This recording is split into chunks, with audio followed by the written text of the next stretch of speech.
Counterfeit parts could ruin your day, week, month, vacation.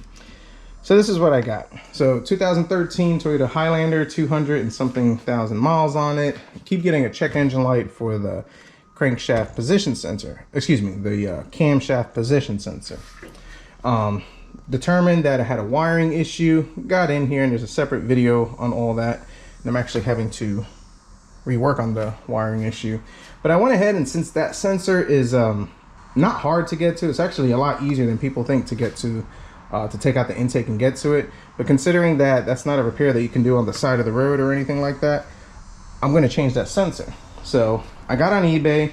I wanted a Toyota OEM. The dealership wanted $140 for it, unfortunate. And I picked up, where'd it go? So I picked this one up.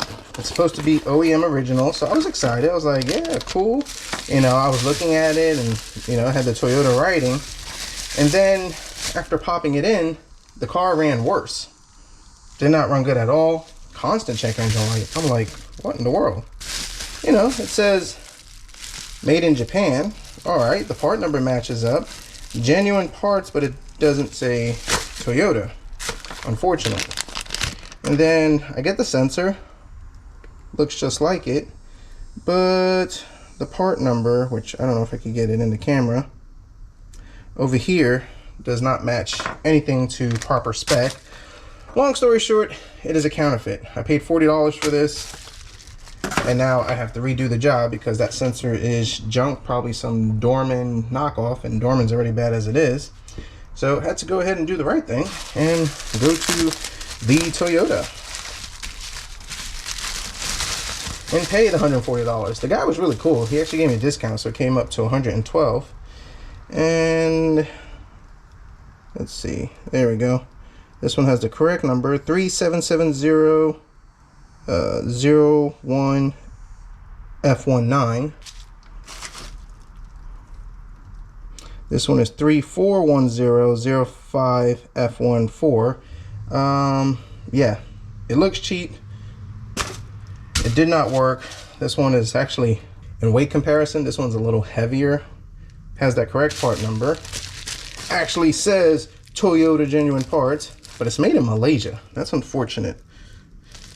And what's weird about these sensors, and I asked the dealership about it, it says crank sensor, but he said no, it just works in multiple applications.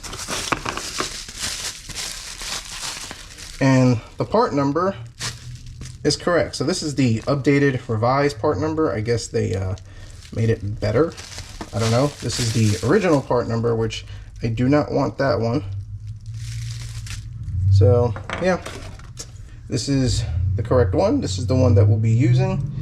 And yeah, just want to do that video. If you're going to get on and buy parts on eBay, which I've had success more times than not, make sure the parts are OEM, genuine, authentic, or you're going to have to do it. This is a counterfeit. I reached out to the seller, and surprisingly, they gave me my money back. So I got my money back, and we went ahead and got the right one. So food for thought. Do it the right way. Don't cheap out. Always use OEM parts, especially for these Japanese vehicles, and you should be fine. So now I get to go ahead and finish up that job again, putting in the correct sensor, and the car should run good. Now you're probably asking, you sure it is the sensor? Yeah, I'm sure it's the sensor. And the reason being is because I've done my testing, I've tested everything else, and even when I was having the check engine light before, the car still ran pretty good, but just putting this one in runs like crap. So just want to do this quick video. Be careful the parts you get on eBay. Sometimes you get lucky, sometimes you get not. In the end, sometimes the dealership gets your money. So thanks for watching.